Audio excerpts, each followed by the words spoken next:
चाहता वो हो ही नहीं सकता, पूरी कायनात मिलकर कोशिश कर डाले।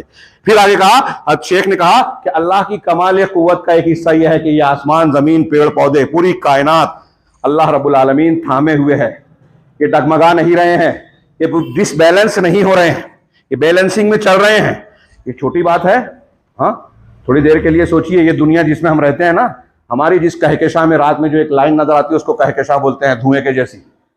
उस कहकशां में एक नुक्ते के जैसी है। जिस कहकशां में हम हैं, सूरज कई लाख गुना बड़ा है जमीन से, और हमारी कहकशां में कई सितारे ऐसे हैं, सितारे जो सूरज से 6-6 करोड़ गुना बड़े हैं। कितने? 6 करोड़। सूरज से 6 करोड़ ज्यादा बड़े हैं। एक सितारे के अंदर 6 करोड़ सूरज रख सकते हैं। उस अल्लाह की ताजीम को पहचानिए।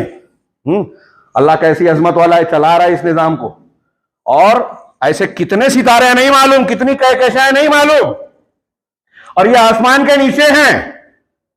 और अल्लाह रब्बुल आलमीन की सबसे बड़ी मखलूक नहीं है, सबसे बड़ी मखलूक अल्लाह का अर्श है, जिसके बारे में है कि एक अर्श में अगर अल्लाह तबारक व तआला की कुर्सी रखी जाए तो ऐसे ही है जैसे एक ढाल के अंदर एक अंगूठी, और कुर्सी में अगर ये आसमान जमीन, सातों आसमान और सातों आसमान डाले जाए तो ऐसे ही है जैसे एक ढाल में, वो एक जमीन में जो है अंगूठी डालने के बराबर है। एक ढाल में 7 अंगूठियां डाली गई हो। कुर्सी कितनी बड़ी है, आसमान जमीन ये सोचिए कितने बड़े हैं, और फिर इससे बड़ी कुर्सी है, कुर्सी से बड़ा अर्श है, और अल्लाह अर्श पर मुस्तवी और अर्श का मालिक है। अल्लाह कितना बड़ा है, कैसी ताजीम है। इतनी बड़ी बड़ी चीजों को पैदा करने वाला, हम देख के कहते हैं अल्लाह अकबर, कैसा पहाड़ है। हाँ, पहाड़ की बड़ाई को देखकर हम हैबत ज़दा हो जाते हैं। पहाड़ इतना बड़ा, तो दुनिया में पहाड़ है, ये दुनिया पहाड़ से बहुत बड़ी है।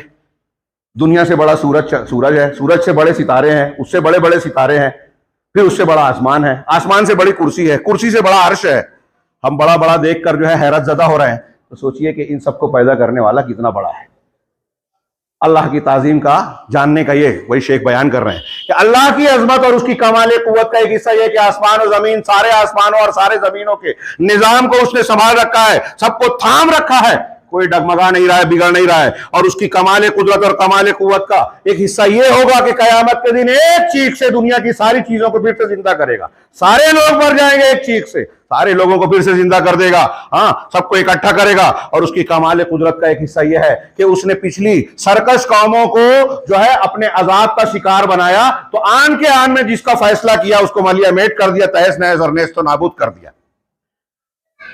एक छोटी सी हुक्म के जरिए से, मामूली से फैसले की बुनियाद के जरिए से अल्लाह रब्बुल आलमीन ने कौमों को, किसी को जमीन में धसाया, किसी पर तूफान भेजा, कहीं जो है चीख मुसल्लत की, कहीं जलजला आया, कहीं बस्ती को हवा में उठाकर पलट दिया। जो जैसे सरकश थे अल्लाह ने वैसा अजाब। ये अल्लाह के कमाल कुदरत कुव्वत और अजमत का हिस्सा है। ये शेख सादी ने बयान किया। मैं 2-3 इशारा और कर दूं, बहुत अधूरा है मजमून।